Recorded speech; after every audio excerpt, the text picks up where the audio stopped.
Hey, this is Adam from Swervedriver, and you're listening to Nate on the Vinyl Guide. This episode is brought to you by VMGVinyl.com. Professional record cleaning, restoration, rejuvenation, and grading. Refresh your records with VMGVinyl.com.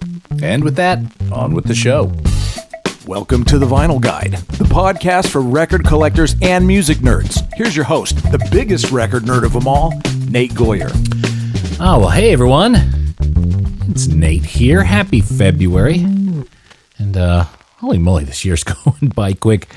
But real fast, we're going to have to begin today's episode on a bit of a downer.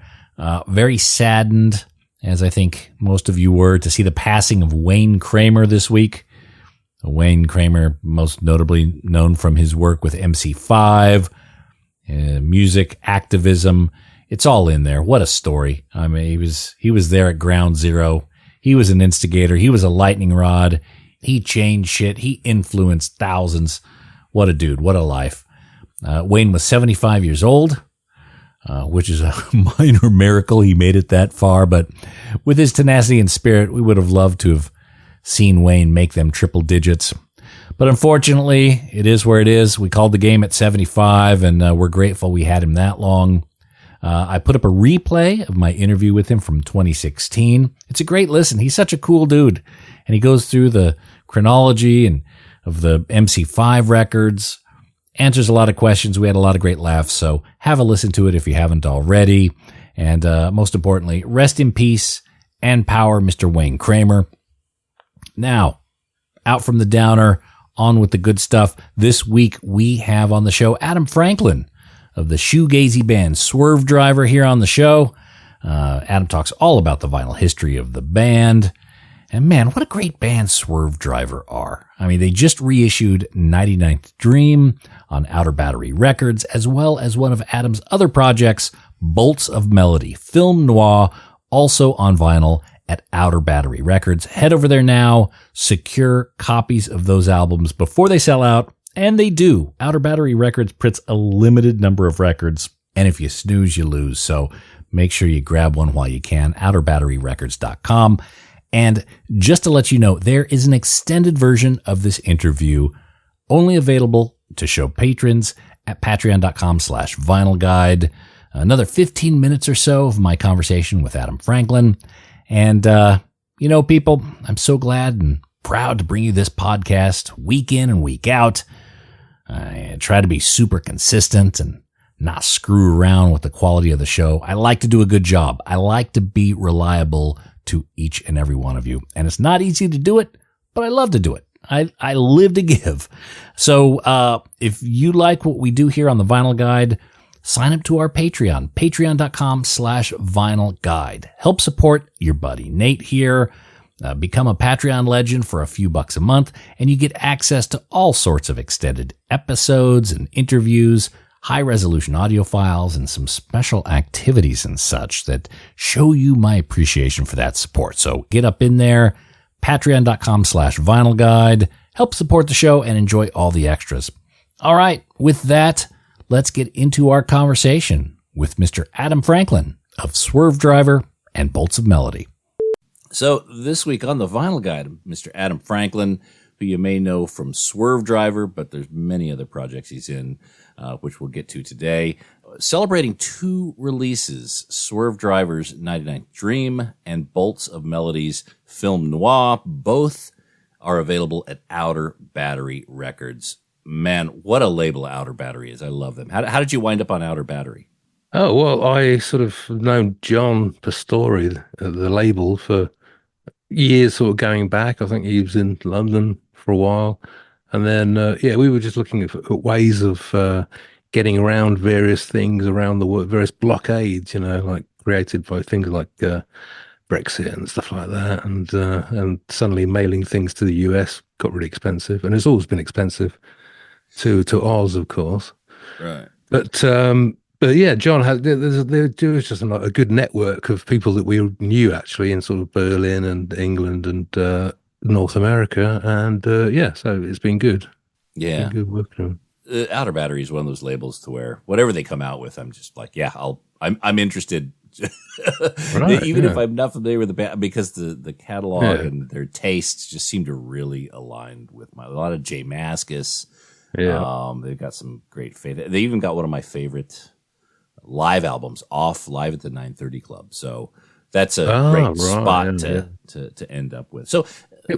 Adam, why two albums at once? It seems, I'm not arguing with it. It just seems abnormal. Most artists have a bit of air between releases. I Why suppose two at so. once? Well, blame Out of Battery. It was God their damn that idea, I label. guess. No, I mean, these two projects, so yeah, it wasn't necessarily intended that they come out on the same day, but then everything kind of coalesced around the same time, and suddenly we realized it was the same kind of point that we had to the kind of cutoff point, or whatever you call it, the deadline. That's the word I'm looking for. So it was kind of like, yeah, well, let's maybe we can sort of like put it all out in one go and sort of kind of piggyback one off the other. I mean, that's before you realize people have to. Yeah, the kind of reviewing space is kind of like real estate or something. But having said that, we got I guess two reviews in Pitchfork in a week, but then I just discovered that they've just collapsed. So there It you may be go. their final week. Yeah. Yeah, well, what a great hurrah! I know. What is it with you guys in touching these large organizations that happens there, Adam? Were these releases in any way impacted by? There was a vinyl drought. It was very difficult to get things pressed up. Was it? Yeah. Was that involved at all in this? Oh yeah, that caught up as well. I mean, I guess the 1993, because I think it would have been 25 years in 2023 last year, but everything was just really slowed down. So I think people kind of got round to the idea that people are now celebrating 20th or 30th anniversary or probably 10th anniversary things, like 1 or 2 years late. And there was also a Mescal Head thing. We've got some recordings from that demoing stage as well. And that would have been, I guess, 30 years last year, but now it's already 31, so we'll see. For listeners who may not have followed all the insider baseball with all the labels and jumping around in the history of Swervedriver, there's been a lot of vinyl reissues over the years. Is that something that the band is involved in a lot of these, or are you sometimes surprised when you see them? Oh yeah, no, there's a whole bunch that I mean, all the ones that were owned by or released by Creation, which are now owned by Sony, and so there's a label in Haarlem in the Netherlands called what's it called? Vinyl on Music or Music on Vinyl, A lot of actually, yeah. those, yeah. They were cool. I mean, initially when the first one appeared and they sent us the copies, but they're not really great quality. And I saw a Raise one recently, and the font for the name Swervedriver was a little bit pixelated. So I don't think they're done with complete love and attention. But I say, there's a sort of old gold, kind of tangerine vinyl version of Raise, and I've never seen that. It's like, okay. So the label, sometimes they involve you, sometimes they don't. Well, they don't involve us, no. But I mean, when we approached them and just said, "Oh, this thing's coming out," and they were kindly sort of, I think we happened to be touring Europe around that time, and there was talk about them plonking a bunch of vinyl on a desk in a venue somewhere for us to sell on the road, But I don't think it happened in the end, actually. But I mean, they did kindly send us sort of 4 copies of the 3 albums, I think, that they reissued. Oh, okay. All right. Is there a point in time when those rights will go back to you, when you will be able to control them? Well, it looked like there was, because there's a thing in the United States which we weren't aware of, which is I think it's a 35-year thing, and there's these lawyers, and they've got records back for a whole bunch of people, a whole bunch of artists that put records out, 1985 or whatever, and now it's creeping up to like kind of 91 and Raise. But it seems like they hit a brick wall with that. I'm not quite sure what the ins and outs were, but I'm happy that a lot of people have benefited from that, like modern English and Steve Wynn and various people that said this is amazing, because actually getting those records back and being able to sell them on the merch desk was a game changer. But I'm not sure what the status is with Raise. Yeah, that's what I've heard as well. 30 or 35 years for most contracts, but you could also may have signed a contract for 50 or in perpetuity. So Yeah, yeah, that was the favorite two words, wasn't it? In perpetuity and the whole of the universe. That's really covering your ass, isn't it? yeah, lawyers know how to stick you. So the album 99th Dream was released originally in 1998, but Hmm. this new reissue the exact same record, or has it been modified? Oh yeah, well the actual original album, though the 11 songs on the album have been remastered by Tim Turan in Oxford, and then we added four songs at the end. Well, actually, yeah, four. There was a side four because the original album was too long, really, for a single album. And so we got Alan Moulder in to remix those songs. Those three of those songs had been released on 7 inches in between the previous album, Ejector Seat and 99th. And then it kind of, they felt like those three songs were the, I don't know, the kind of the formation of the ideas for this album. And then I think the album went off in somewhere else a little bit, but that's why, why say, yeah, 93 million miles and director's cut are on the side four, and then there's an outtake at the end, Straight Through Your Heart, which I think appeared as a B-side back in the day, and then there's the the extended thing, which is like a sort of 3 CD download thing with a live show from New York in 1998, and then CD3 of outtakes and demos and things. Okay, so you still have access to all the master tapes and everything that you've Well, we had did, to go yeah, through. we did for this album. Yeah, this is the one of the four from the 90s that we always had possession of physically. Nobody else has even seen the tapes, but we've always had them here. Hmm. And although it kind of bounced around between a few sort of labels and distribution kind of cowboys, it kind of came back to us, and we were aware that nobody really had a right to it apart from us. And so eventually, and also we had these reels of tape, and it was a kind of project that was always looming up ahead, and eventually we just thought, let's just do this for God's sake, get it out. Yeah. Okay. The saga of 99th Dream, as I understand, correct me if I'm wrong here, it's really tied into what happened at the end of Ejector Seat Reservation with the record labels. Can you take us through that Yeah. creation? Well, I mean, the thing is, initially, technically, I suppose it would go back to A&M, sort of like realizing that for the third album, the advance they'd have to give us wasn't in reflection of what we were making for them. And so they pulled out of the third album, because I think there were three advances or something, and they pulled out on the third. And so creation continued with it, but I guess we weren't much used to them either, because they were making quite a lot on the kind of back of A&M being or being licensed to A&M. And so, yeah, so they pulled out. And then the next thing is that Geffen came along, and they were kind of interested in putting out a Ejector Seat Reservation. And they said, would you mind us, trying to get this back or whatever? And we were like, yeah, absolutely. Why not? But I always think that they should have just said that they were an independent label and pretended that they weren't actually Geffen Records, because I think A&M blanched a little bit because they got burned, because that happened to them with the band Soul Asylum, who I think they dropped. Right. And then Soul Asylum got picked up by Sony or somebody and had a big hit. And so they were kind of nervous about it. And I guess they were asking for stupid amounts of money. And so eventually Geffen, it was Jodie Carrillo who signed us, and she said, this is the nightmare.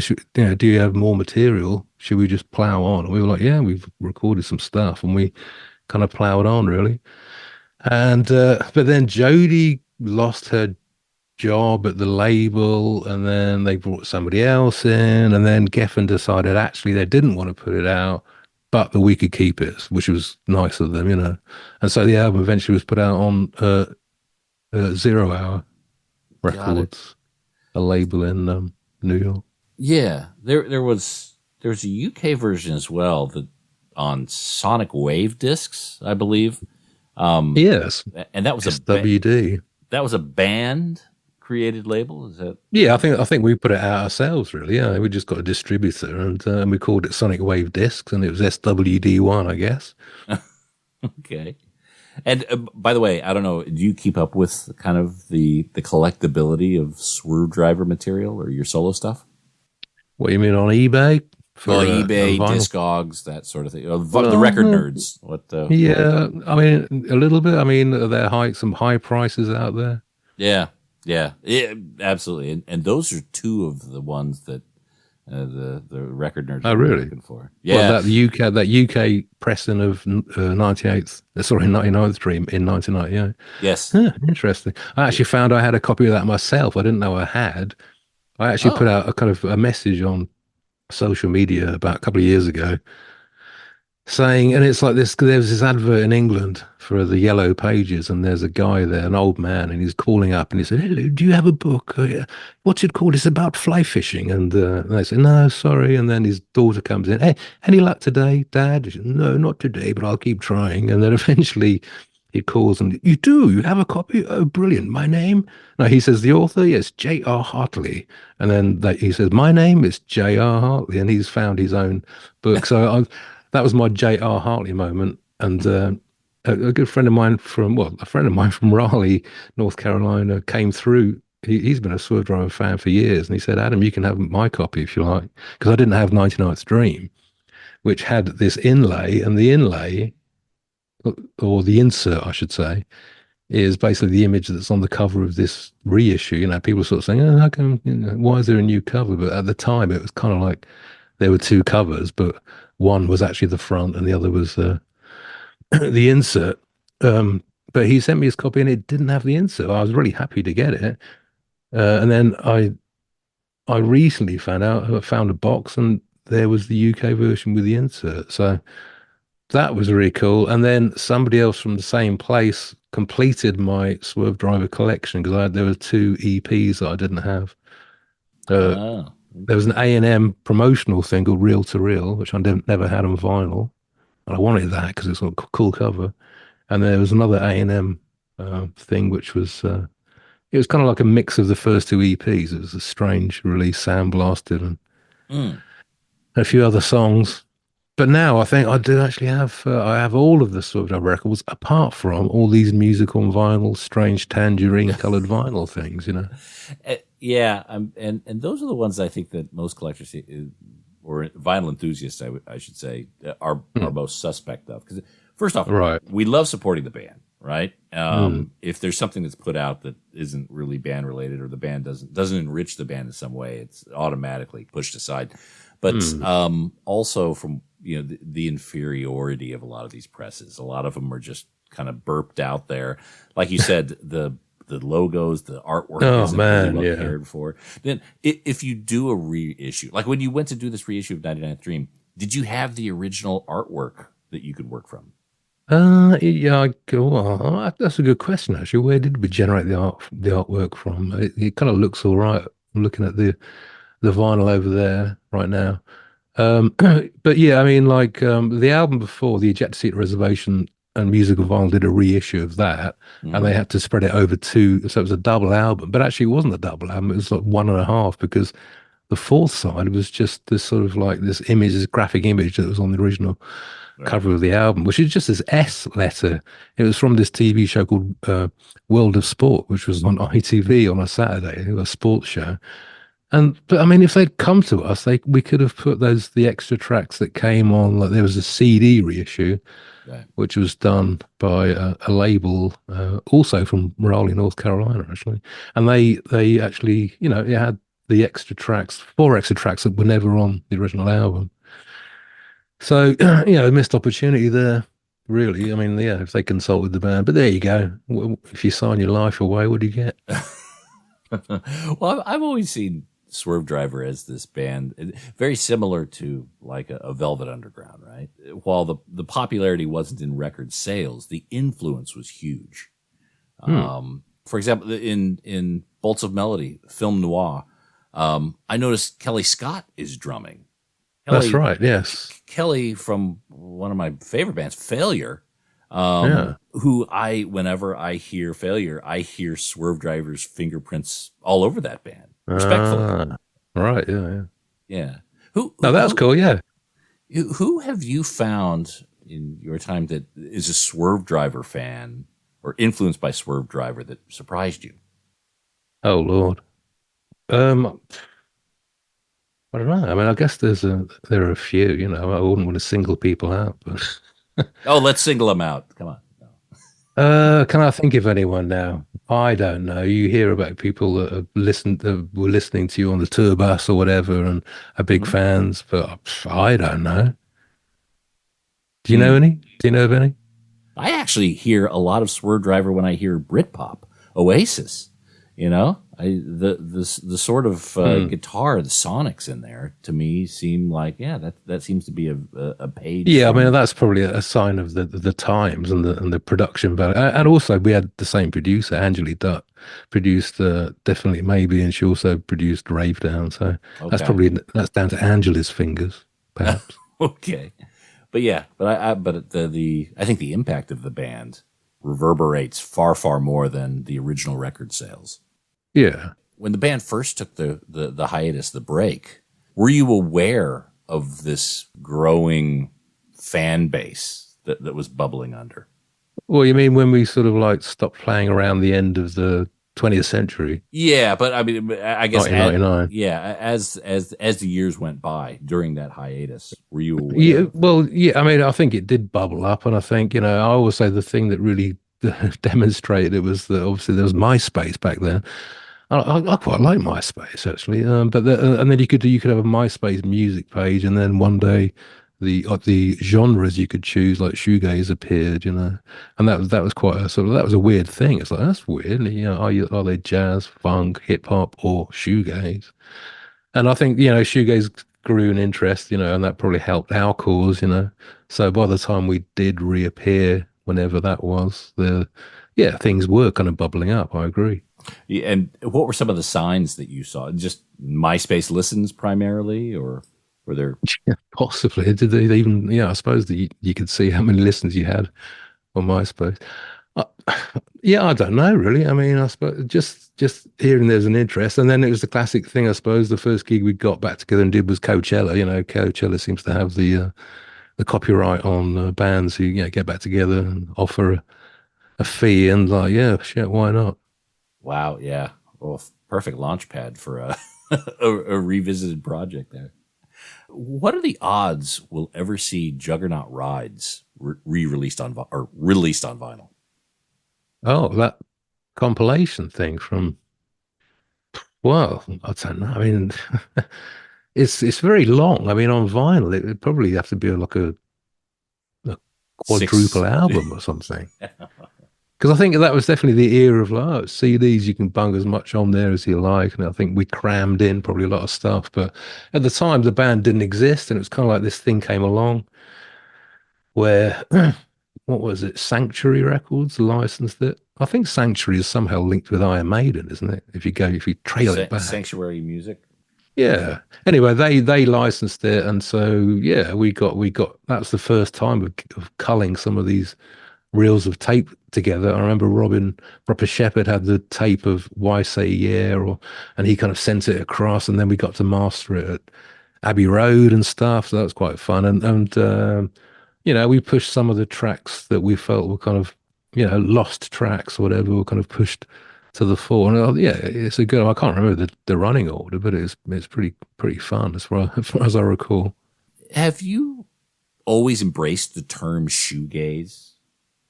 Certainly not at the beginning, Hmm. and yet now, hell yeah, it's fine. I mean, obviously it was a sort of derogatory term, really, and also we didn't think that we probably sounded like the bands that they were mostly talking about anyway. But then 30 years later, you're delighted that people are checking out Shoegaze and they're checking out your band because you're seen as being part of some kind of genre. Yeah. So it all works out in the end.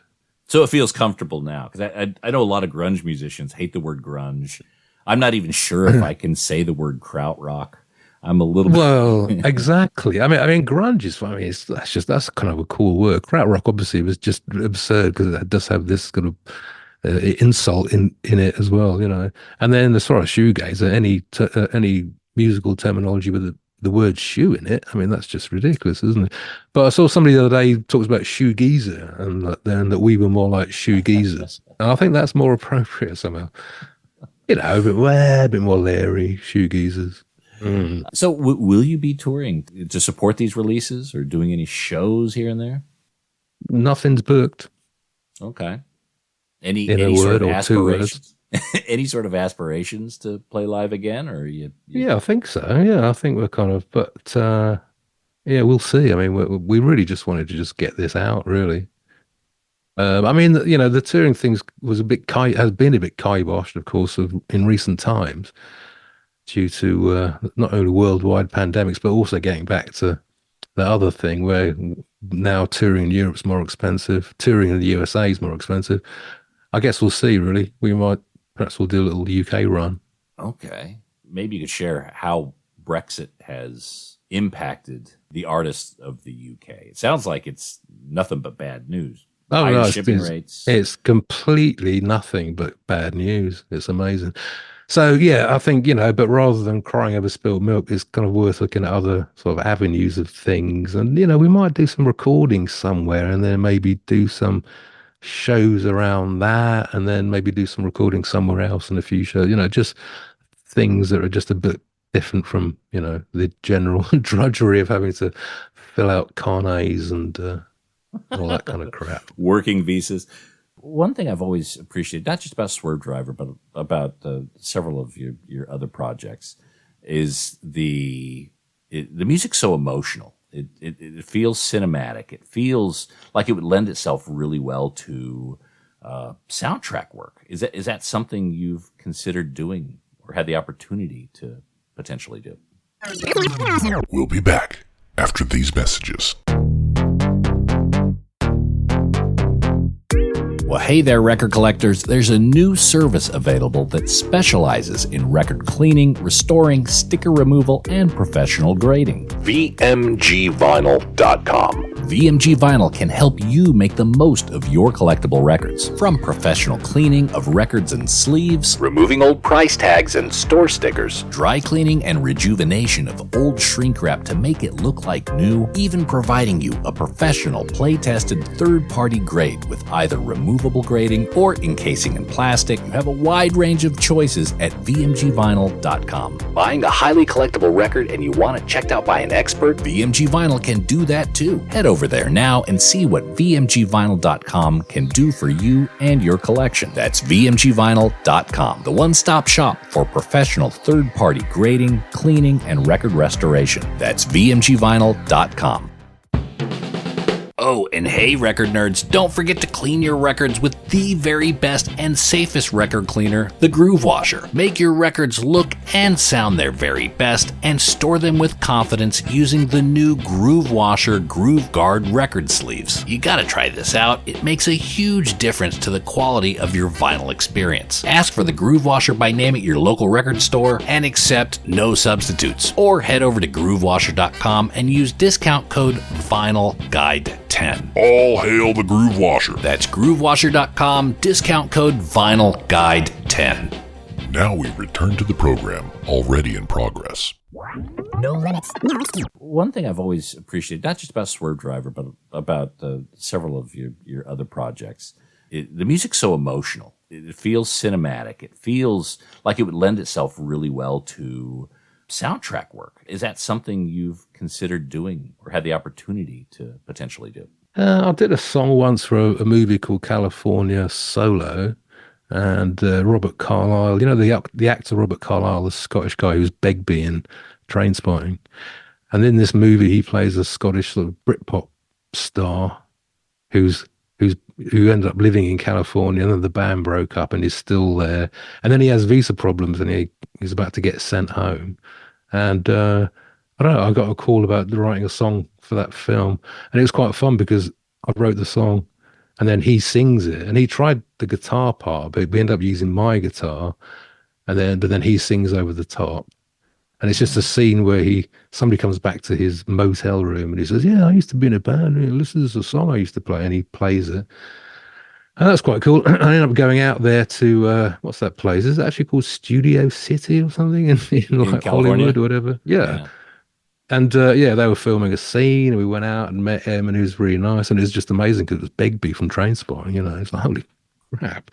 And he kind of jumped up, Adam, and he was like, "Thanks for the song. It's great. It's great. You know, enjoy your afternoon." And we watched the scene being filmed. So that was quite funny, but quite fun. But yeah, it wasn't the soundtrack. It was,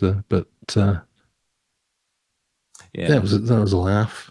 It's a lot of the songs, they seem, like almost soundtracks looking for a scene. And even how you name them, how, the bolts Like of church melody, scene. things like in bolts of melody, like Vibratune. I get why that is named that way, just from the sonics of it. But Oh yeah, Vibra Tube. Actually. Yeah. Vibratube. I was driving when I was seeing it, so yeah, that's a cops rate Well, easies and a few things like that. Yeah. Cops raid eases. Yeah, because that was easy because it was like this easy listening kind of thing, and then it was like, what we're going to call this, and then yeah, there was definitely an idea, and the cops. And eventually, it was cops raid easies, like I don't know, early in the morning, and then a little later on, you got the church scene, because that tune is kind of like, what do we. So we thought we'd stick with that kind of almost sort of like plot kind of thing. Mm-hmm. And but it was a lot of fun putting that together and just piecing it together really, because all those things were from written at different times and weren't connected in any way. And there was definitely a plan to sort of pull them all together. And I think there is I don't know, there's something. It's cool. I like it. There seems to be a story in there. It's trying to tell me something, I think. Yeah, So I think so. Yeah. And for folks who want to hear what we're talking about, Bolts of Melody Film Noir, the album, it's out on streaming. You could check that out alongside your Swervedriver stuff. Outer Battery Records has a deal where you can get both Bolts of Melody and Swervedriver 99th Dream in a bit of a package with a special nice. vinyl. So grab one of those. Another thing about Outer Battery stuff is their records sell out. So they have a limited number, and collectors go bug fuck for them. So there's some of your recordings that aren't available, certainly not on vinyl, not even on streaming. Things like Magnetic Morning. In those sort of instances, is that by choice you haven't put them out, or is that? No, not really. I mean, I think it had its initial run, and then I did talk to Sam about it a while ago, and we were talking about it, and I guess we just kind of like the conversations tailed off or something. But I think, I agree. I think that should be out there because that was a great record actually. Yeah, going back to your youth, growing up in Oxford, when did you start getting exposed to music and records? Oh well, it wasn't in Oxford. It was in Billericay, Essex. Okay. And it would have been sort of 1971, 72, really. I mean, in 71, I think, was being aware of sort of albums that my dad had bought, and he'd had sort of things like Lindisfarne and Tapestry and things. But then he also bought kind of Alice Cooper, School's Out, and there were 3 Beatles albums, Revolver, Hard Day's Night, and For Sale, and then 1 Stones album, which was Aftermath, which my dad had apparently found on a park bench, and it was completely scratched up, and it sounded a lot quieter and a lot more distant than Revolver. But then I realized that Aftermath is kind of like 1993 is too long. It's like 55 minutes or something on 2 sides. But then, from that point on was 1972, and it was just buying 45s. I used to watch Top of the Pops, and the cool end of things is obviously T-Rex and Slade and Roxy Music and all the rest of it. And then there's loads of other god awful glam rock, which you still love anyway. I mean, and it was all those kind of singles: Chicory Tip, Mott the Hoople, Lieutenant Pigeon. Mm-hmm. I mean, endless, really. Sounds like your dad had a really cool record collection to set the ball in motion.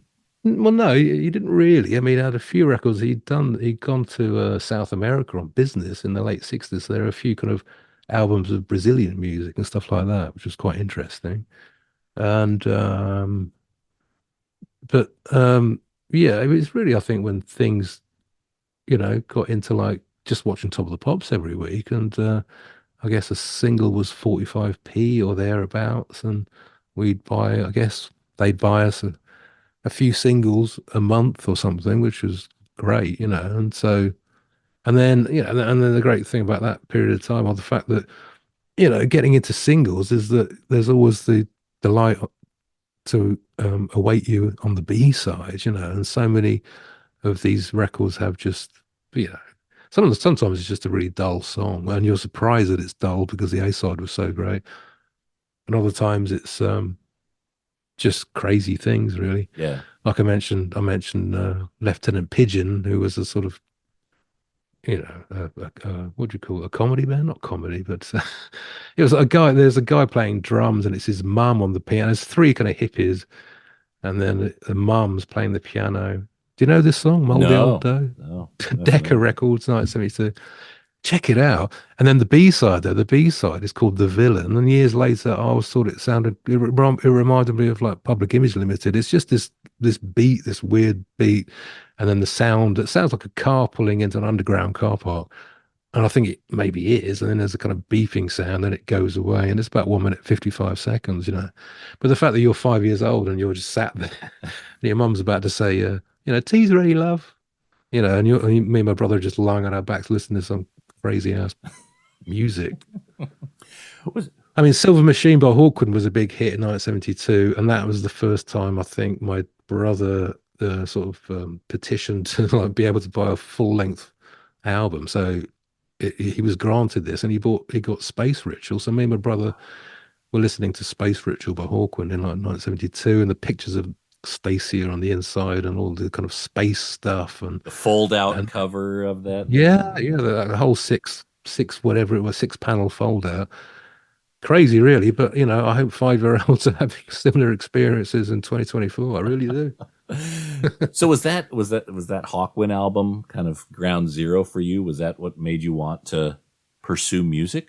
No, I wouldn't say that was ground zero. That was just came along. I mean, that's more T-Rex, Metal Guru, I'd say, by T-Rex. But Silver Machine was definitely around that time. But Silver Machine was definitely the first riff I ever played on an electric guitar plugged in. So that was exciting. And that that was in the basement of the Quinn's house in Wheatley, and that's Mick Quinn from Supergrass. It was his family's house, so we used to go down there and rehearse in the basement. And one time, I finally got an electric guitar and got to plug it into an amp, and Silver Machine was the riff that came out. From what I understand, you were influenced pretty heavily from a lot of the American punk bands, Stooges, Husker Du, Dinosaur Jr., even Black Flag. How did you come across that music? Well, I guess mid 80s, my friend Jay started getting into. My friend Jay and my brother were both suddenly getting into all this really fast hardcore, like say Black Flag, sort of Nervous Breakdown, and all that kind of stuff. And then, yeah, I mean, it was just an hour orbit, really. I mean, Husker Du, Zen Arcade, listening to that, driving around. I remember that. The Stooges and the MC5. Again, it's my brother and Jimmy Hartridge, the other guitar player, and Swervedriver. And yeah, I kind of one time went in and they said, check this out. And yeah, everything kind of changed again. And then into like Sonic Youth as well. And we loved Dinosaur Jr. So there's that whole kind of period. I mean, discovering the Stooges and the MC5 in the 80s was probably a good time because it kind of did lead into everything. And I suppose it had taken those bands that amount of time to get the kind of recognition, perhaps. Mhm. Did Well, I mean, they were loved in 1977 as well, of course. But yeah, was that music easy to find at that time for you? yeah. I mean, I suppose I mean, you go up to sort of record stores in London, and I remember somebody picking out the New Order album, which is not New Order, but the band that Ron Ashton formed with. Hmm. Was it Dennis Thompson from the MC5? But Oh, New yeah, I mean, Race. Is bootlegs. that the with Radio Birdman? No, not that. No, it's called New Order. Oh, okay. It's oh shit, I can't remember. Is it maybe Fred Sonic Smith and Scott Ashton? It's a combination. It's definitely a Stooge MC5 combination. But it's something you'd hear about, and oh my God, this must be incredible because it's got guys from both those bands. And then finally somebody sees it in a store and buys it, and that would be the first time you ever got to hear it. And then sometimes things weren't as amazing as you'd hope they would Yeah, be, but it was like a game of chance, wasn't it? And that's possibly the fun of it. And then you could always sell something back and trade it in. yeah. And that's, I suppose, the big difference because now you can check something out before, and people expect to check something out before they buy it as well. Yeah. Which you know, I, you don't always have to have it streaming. Huh? the one thing I've always missed, I missed for a period. I try to surprise myself these days by going into record shops with no idea of what I want to get and buying things on the cover or kind of using my spidey senses to see what records I should take home with me. And I've found some amazing records that way, and I've also found some real stinkers too. But but stinkers were great covers though. Yeah, I knew why I picked it up, and being familiar with it before you take it home, it kind of ruins some of the surprise. You want to just open yourself up to what the universe will provide when you put that needle on and just kind of sit back and say, okay, what's... I think so, yeah. And I think a lot of that is to do with graphics, or can be to do with graphics. And like you say, if an album doesn't really reveal too much on its cover, somebody's maybe even more drawn in. If there's too much information, they go, oh, I see where this is. Oh, okay. But if it's just like, only a limited amount of input or information, yeah, and you might think this looks kind of cool. I think I'm going to take a chance on this. Why not? So there are clues. I mean, obviously there's the album cover. Then you look on the back and it's like, okay, what's the label? Oh, okay, I've got this other material from this label. Okay, their stamp means something. But yeah. So finding punk rock in that period, that wasn't... It was pre-CDs, right? It was pre-CDs, I suppose, because. I seem to remember I didn't really have any CDs until we first toured in the States, and then started being given CDs and things, and suddenly a CD collection is there, because that was the whole thing as well, wasn't it? It's kind of like, okay, there's a new format, got to start again from scratch. And then there'd be times when maybe you were in Camden and you were in a record shop, but you were going to a show later, and it's like, should I buy the vinyl? Maybe I'll just buy the CD because it's easier to put in my pocket. And there's your first convenience buy, Yeah. And then years later, maybe you kind of think, I wish I had the vinyl of this, because you had it on CD. But I mean, CDs obviously, it's convenience. Everything's convenience. Moving from. Especially in your youth. Do you have a record collection? Is that something you go back to vinyl regularly? No, I mean, my record collection's pretty tawdry, but my brother's record collection is huge. But I think he's got, most of it is in a lockup somewhere. It's in storage. It needs to be set free. I mean, for me, a lot of records kind of like, it's like you find that you don't have records that you were sure you did. Well, you did have them, and you lent them to somebody, and that there's a lot of stuff. And then there are albums there that weren't mine as well. So it was a kind of a loose thing. But I'm similar with that with kind of books. Those 33 and a third music books. I mean, I think I've read about 30 of those, but I only have about 5 because I always just give them to people because they're it's just nice to pass on. But I wouldn't say an album's necessarily nice to pass on. No. But there are two things that always stick in my mind from as far as that's concerned, and that's there was a Slade. We had a Slade single collection, and then. Jimmy Hartridge's, essentially his brother-in-law, Tom, one time he said, oh, could I borrow your Slade singles? I'd like to give him a little. I was like, sure, yeah. And I gave him everything, including Merry Christmas, Everybody. He said, oh, I don't need that one, but just the rest. Anyway, around a similar time, I had borrowed A.D. Vine's Clash singles, and I was living in the same house as A.D., but I was just in the room downstairs from him. And we used to have an electricity meter. And one time, there was one night when we were playing records, and I had one of these electric heaters playing all these Clash singles, and then the meter went off, and and that's one of those meters where you're supposed to put 50 pence in, and I guess nobody had 50 pence, so everyone was like, oh, I'll just go to bed then or whatever.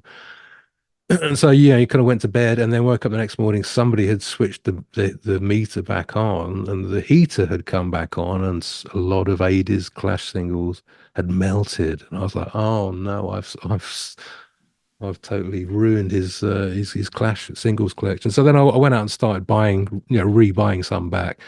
But eventually I was kind of on a losing thing, and I had to come clean and confess, and he forgave me, But at the same time, meantime, with the Slade collection, Tom, one day I said, hey, Tom, have you got those Slade singles? And Tom's like, what Slade singles? Like, oh, there you go. And the Slade singles are all gone as well. So it swings and roundabouts, really. I, You I, slap. I like that relationship, though.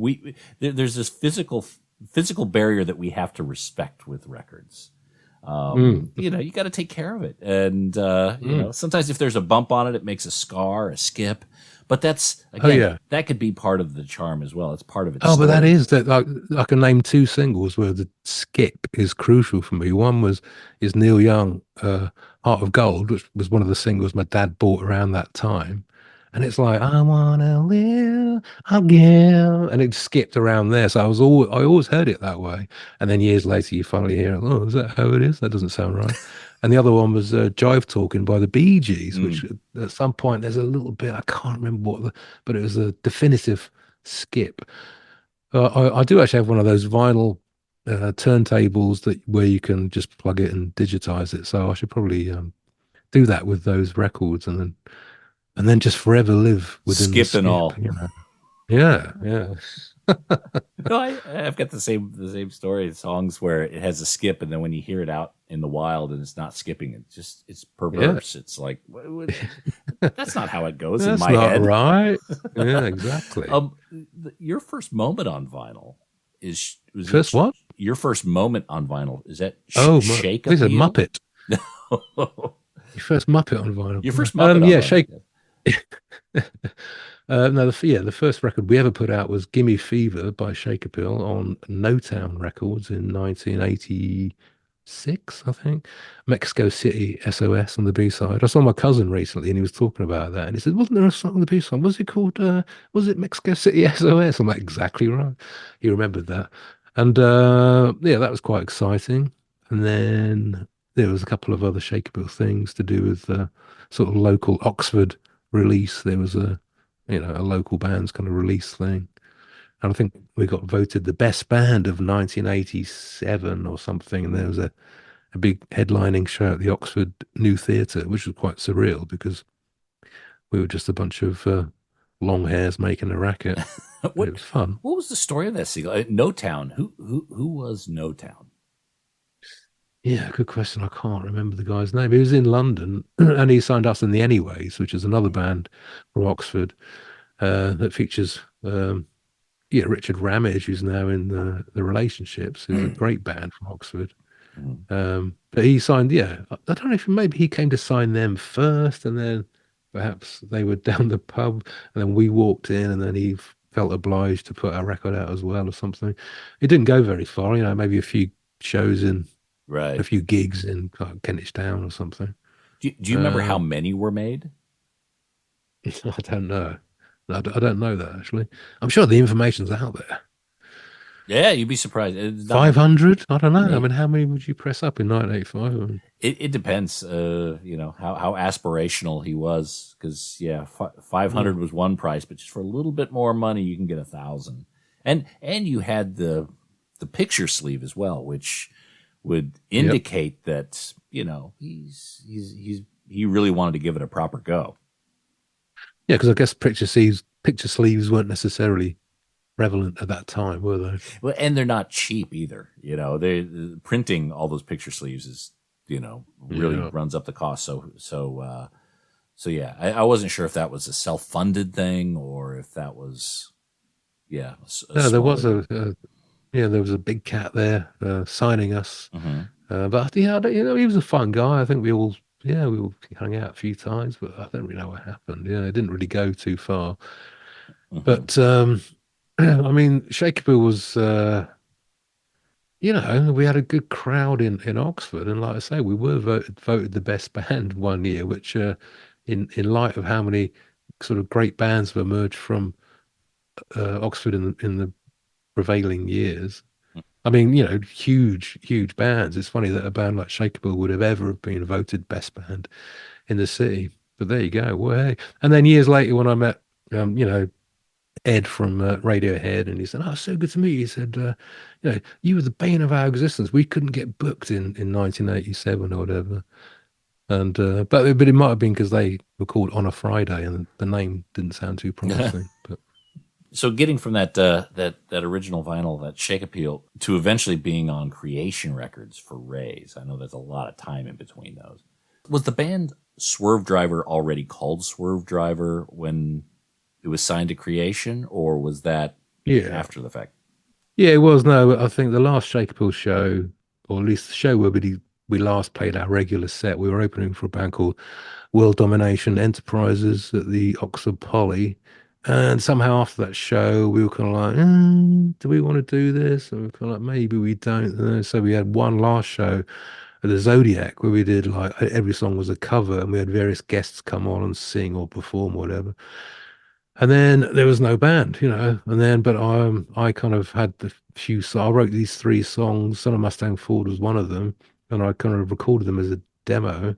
I borrowed a drum kit of a guy called Sam and a 4-track, and I did these demos and recorded them. And then AD Vines was actually living in the room upstairs from me. So he came down at some point and said, "Is that you?" And I said, "Yeah." He said, "New songs?" I said, "Yeah." And he said, "Okay, we're getting the band back together and you're singing." So it's kind of like, oh, okay. Because I was thinking, well, I should get a band to play these songs. But it was great to have, well, basically the same band, except without my brother being the singer. Although my brother did actually, I think he mixed the first gig because we then did a couple of shows in London. We didn't want to play in Oxford because we were trying out this new thing, and so we played under sort of incognito names such as Junk. I think we played at the Fulham Greyhound as Junk, and we played maybe the Putney Half Moon or something as Roller Coaster, and we were just sort of trying to find our feet. And AD Vines actually gave me a recording just a couple of weeks ago of the Fulham Greyhound show, which is quite interesting. And You got a we recording have of it. the Oh, wow. Okay. well, and there's Roky. There's a recording of Roky Erickson, and I don't know if he's reading a horror story or something, but he's between songs. We just switched this on, just to sort of disorientate the audience. I think it was like a little bit of a sort of, we were quite into Butthole Surfers a little bit, and it was all about kind of, oh, let's just do something where you just confuse or confound people or whatever. So then we played around as well. Eventually we became Swervedriver, I guess, and played further shows in London. But it wasn't playing live gigs that got us signed to Creation. It was giving a tape to Mark from Ride and Alan McGee, hearing the tape and just deciding there on the spot, I want to sign this band. So, I mean, hats off to him for going with his gut instinct there. Are there more outtakes, more songs that haven't been released, things in the archive that may see the light of Not day? too much. Not too much, really. I mean, I think Rays, it was like Over, Andalusia. There's a few songs there. Mescal Head was the Hitcher, and Cars Converge on Paris. And then, there's a few for Ejector Seat. And then finally, we've got a lot of these ones out of the way for Night Night Stream. So it's not quite like, apparently ABBA and Dinosaur Jr. are the two bands that literally have no outtakes. Every song gets.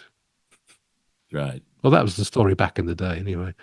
And if Bjorn and Benny wouldn't get out of bed if it wasn't going to be a number one song, I suppose. Right?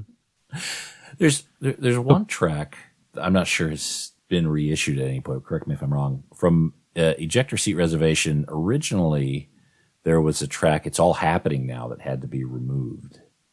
Oh yeah, yeah. What was it? What are your recollections? What's the story regarding that track? Well, it was just the verse was a lazy cop of the Chocolate Watch Band's version of "It's All Over Now, Baby Blue." So I kind of start singing it, and then don't really finish singing it. But I'm just doing what the Chocolate Watch Band did.